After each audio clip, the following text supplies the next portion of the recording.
हमारा देश भारत, जिसे नदियों का देश भी कहा जाता है, सदियों से हमारे देश में 400 से भी अधिक छोटी बड़ी नदियां बहती हैं। वैसे हमारे देश में जितनी नदियां बहती हैं, सबकी कोई न कोई अपनी खासियत है। आज हम आपको ऐसी ही एक नदी के बारे में बताने जा रहे हैं, जिसे सोने की नदी कहा जाता है। यानी यहाँ पानी में सोना मिलता है, या यूँ कहें कि सोना बहता है। आपको जानकर हैरानी होगी कि सैकड़ों साल के बाद भी वैज्ञानिक अभी तक इस बात का पता नहीं लगा पाए हैं कि आखिर इस नदी में सोना क्यों बहता है। हम बात कर रहे हैं झारखंड में बहने वाली स्वर्ण रेखा नदी की, जिसे लोग गोल्ड रिवर ऑफ इंडिया के नाम से भी जानते हैं। क्योंकि इस नदी में पानी के साथ सोना बहता है, इसीलिए इसे स्वर्ण रेखा नदी के नाम से जाना जाता है।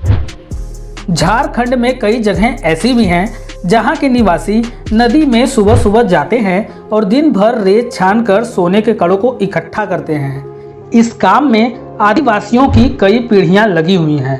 तमाड़ और सारंडा जैसे इलाके ऐसे हैं जहां पुरुष, महिलाएं और बच्चे भी सुबह उठकर नदी से सोना इकट्ठा करते हैं। यह नदी सिर्फ झारखंड में ही नहीं बहती, बल्कि यह पश्चिम बंगाल और उड़ीसा से भी बहती जाती है। लेकिन इसका उद्गम झारखंड से हुआ है, जो कि रांची से करीब 16 किलोमीटर दूर है। इस नदी से जुड़ी एक हैरान कर देने वाली बात यह है कि यह नदी अपने उद्गम स्थान से निकलने के बाद से उस क्षेत्र के किसी भी अन्य नदी में जाकर नहीं मिलती, बल्कि यह सीधे बंगाल की खाड़ी में जाकर गिरती है।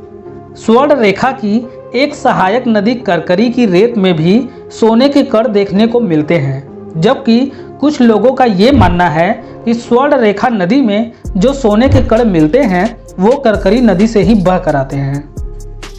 अब आप सोच रहे होंगे कि जब इस नदी में सोना बहता है तो यहाँ के लोग काफ़ी सोना निकाल कर बेचते होंगे, लेकिन ऐसा नहीं है। नदी की रेत से सोना इकट्ठा करने के लिए लोगों को दिन भर मेहनत करनी पड़ती है। आदिवासी परिवार के लोग दिन भर पानी में सोने के कण ढूंढते रहते हैं, लेकिन दिन भर काम करने बाद आमतौर पर एक व्यक्ति को 1 या 2 सोने के कण ही मिल पाते हैं, जिसे बेचकर वे महज 80 से 100 रुपये ही कमा पाते हैं।